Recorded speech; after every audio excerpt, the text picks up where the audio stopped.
Welcome back to Module 1, Episode 2, the Regulatory Roadmap, SEC, Reg D, Reg S, and Reg CF. Well, welcome to Old Men New Money. I'm Douglas Borthwick, and today we're talking about everyone's favorite topic, regulation. I can hear you groaning already. Douglas, regulation is boring. Douglas, just tell me what to buy. Well, here's the thing. If you don't understand the regulatory framework for digital securities, you're going to lose money. Not might, will. When we were raising capital for INX, we had to navigate this maze of regulations. We spent millions on legal fees. We went through 2 years of back and forth with the SEC, and you know what? It was worth it because we did it right. I've watched other companies skip these steps. I've watched them raise millions only to get shut down by the SEC. I've watched investors lose everything because they bought unregistered securities with no legal protections. So yeah, regulation might be boring, but being broke is worse. Now, here's your 30-second version. There are 3 main regulatory exemptions for selling securities in the US without a full IPO. Reg D lets you sell to accredited investors. Reg S lets you sell to international investors. Reg CF lets you crowdfund from regular people up to $5 million, and each has different rules, different limits, and different compliance requirements. Get it wrong, and the SEC will shut you down. Now, we're in this weird moment where digital securities are exploding. But the regulatory framework was written for a paper-based world. The Securities Act of 1933, that's not a typo, 1933 still governs how these work. But here's what's changed in 2024 and 2025. The SEC has actually started providing clarity on digital securities. Not as much as we'd like, but more than we had. Companies that understand how to navigate this framework are raising capital and building businesses. Companies that don't are getting cease and desist letters. Let's understand what we're dealing with. The Securities Act of 1933 has one basic premise.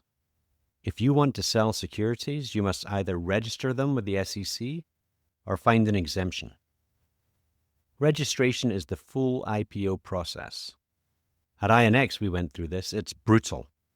It costs millions of dollars, takes months to years, requires audited financials going back years, and involves mountains of disclosure documents. We filed an F1 prospectus. The SEC came back with comment letters. We revised. They come back again. We revised again. This went on for 2 years. Most companies can't or don't want to do this, so they use exemptions. Think of exemptions like this. The SEC says, okay, we'll let you skip the full registration process, but you have to follow these specific rules. Different exemptions have different rules. The 3 big exemptions for private companies are Reg D, Reg S, and Reg CF, and let me break each one down using examples I've already seen. Regulation D is the most common exemption. It comes in flavors, but the 2 that matter are Rule 506B and Rule 506C. Rule 506B is the classic private placement. You can raise unlimited capital. You can sell to unlimited numbers of accredited investors. You can sell them to 35 non-accredited investors if they're sophisticated, but you can't publicly advertise the offering. You can't tweet about it. You can't put it on your website.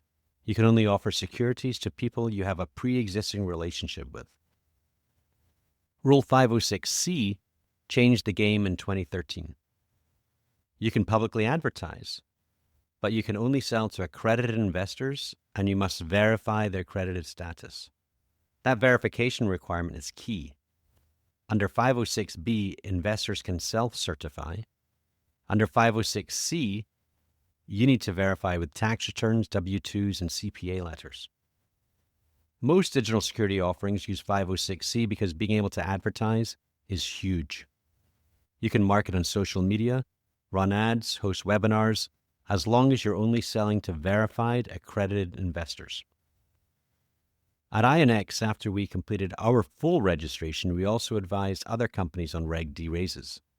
The ones that succeeded were meticulous about verification. The ones that failed cut corners.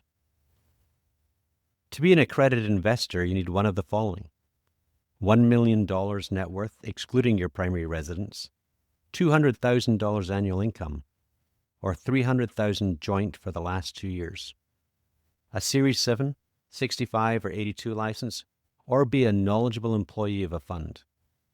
The income and net worth thresholds haven't changed since the 1980s, which is insane. $1 million in 1982 is not the same as $1 million in 2025, but that's what we're working with. As of 2025, roughly 13% of U.S. households, that's 13%, qualify as accredited investors. That's about 17 million households. It's a big market, but it's not everyone. Now, Reg S is fascinating because it's based on a simple principle. U.S. securities laws don't apply outside the U.S. Under Reg S, you can sell securities to international investors without SEC registration, as long as a sale occurs outside the U.S. There are no directed selling efforts in the U.S., and the transaction is offshore. This is how many digital securities companies have found market product fit. They do a Reg D offering for U.S. investors and a Reg S offering for international investors, particularly in Asia. When I was at INX, we raised from 74 countries. The U.S. was important, but Asia was huge. Japan, South Korea, Singapore. These markets had retail investors who understood digital assets and wanted access to U.S. investment opportunities.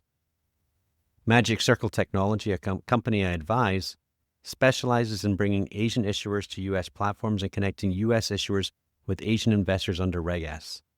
They've successfully closed multiple raises because they understand this market. But here's the catch. Reg S securities can't be resold in the U.S. for at least 1 year, sometimes 2 years depending on the category. They're restricted securities. Now, regulation crowdfunding, or Reg CF, was created by the Jobs Act in 2012 and updated in 2021. This is the democratizing capital exemption. Companies can raise up to $5 million in a 12-month period.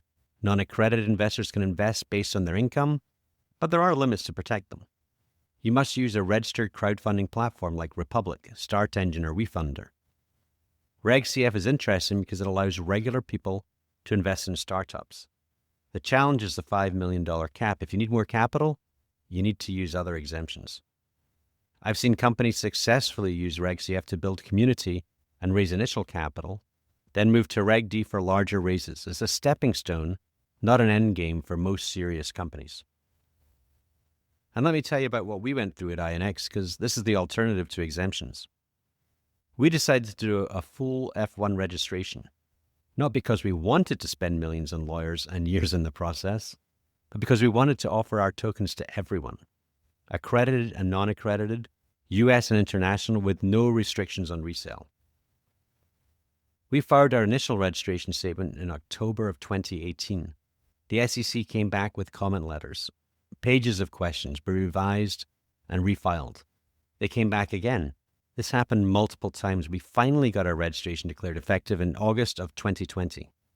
2 years, millions in legal fees, mountains of disclosure, audited financials, risk factors that went on for pages. But you know what? We raised $85 million from over 7,000 investors, no holding periods, no transfer restrictions, freely tradable from day one. That was only possible because we did full registration. For most companies, that's overkill. If you're building infrastructure that needs broad participation, it might be the right path. Here's what makes this hard. Filing the forms is the easy part. Staying compliant is the challenge. Every exemption has different requirements. Reg D generally has no ongoing reporting unless you're already a reporting company. Reg S depends on the security and your home country. Reg CF requires annual reports to investors. Full registration requires semi-annual and annual reports like a public company. Resale restrictions may vary. Reg D securities are restricted. Generally can't resell for 6 to 12 months. Reg S securities can't come back to the U.S. for 1 to 2 years. Reg CF securities are restricted for 1 year. Fully registered securities can be freely tradable. At INX, we built compliance into the technology. Our smart contracts enforced transfer restrictions automatically. Before any transfer, the contract checked. Is this investor verified? Has the holding period expired? Are there restrictions on this token? And this is where digital securities shine. Compliance becomes programmatic, not manual. Let me talk about the mistakes I've seen because I want you to avoid them. Advertising a 506B offering. I've seen companies tweet about their private placement. Boom. You just lost your exemption. The SEC doesn't care that you didn't know the rules. Not filing Form D on time? Well, you have 15 days from the first sale. Miss it, and you might lose your exemption. I've seen this happen. Ignoring state laws. Reg D preempts state registration, but not state notice filings or anti-fraud laws. You still have to file in states where you're selling. Selling to fake accredited investors. If someone claims they're accredited but isn't, that's on you. Verify properly. Reselling restricted securities too early. Those 12-month holding periods are real. Violate them and you've violated securities laws. Let me give you examples of companies that did this right. Well, INX did a full F1 registration, 2 years, millions spent, but we can sell to anyone, anywhere with no restrictions. Worth it for the business model. Securities has helped multiple companies do Reg D and Reg S raises. They built a platform that handles the compliance automatically. Their clients include some of the biggest names in tokenization. Treasury Experience, where I serve as Chief Investment Officer, did a Reg DS raise through INX. We targeted accredited investors in the U.S. and retail outside the U.S. We raised capital to fund treasure hunting expeditions, and investors get a share of any treasure found. That worked because we matched our offering structure to our audience. Now here's what I think happens in the future.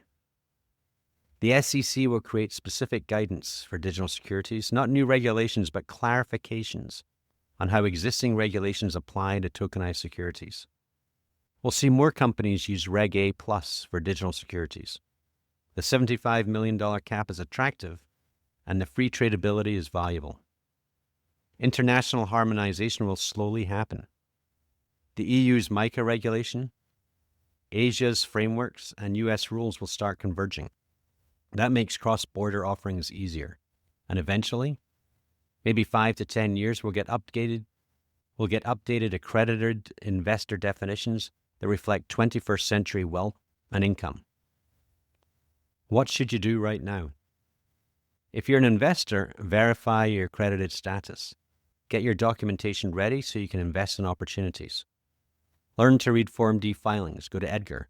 Search for digital security companies. Read their filings. You'll learn what to look for. Follow SEC enforcement actions. The SEC publishes these. See what they're cracking down on, and you'll understand what to avoid. Join a Reg CF platform as an investor. Even if you don't invest, see how the process works. Republic, Start Engine, WeFunder. Open accounts, browse deals, learn. If you're a founder, start researching which exemptions make sense. Don't wait until you need capital. Talk to securities lawyers now, not when you're desperate for funding. Look, I know this episode wasn't as sexy as talking about Bitcoin hitting new highs or the latest DeFi protocol, but this stuff matters. The difference between a legal digital securities offering and an illegal one isn't the technology. It's not the blockchain. It's the regulatory exemption you use and whether you follow the rules. The companies that are going to win in digital securities aren't the ones that ignore regulation. They're the ones that embrace it, understand it, and use it to their advantage. We proved that at INX. Full SEC registration, 85 million raised, 7,000 investors from 74 countries. It can be done if you do it right. Next episode, we're going to walk through how digital security token offerings actually work in practice. The players involved, the process, the timeline, the costs, the real nuts and bolts. I'm Douglas Borthwick. This is Old Men, New Money.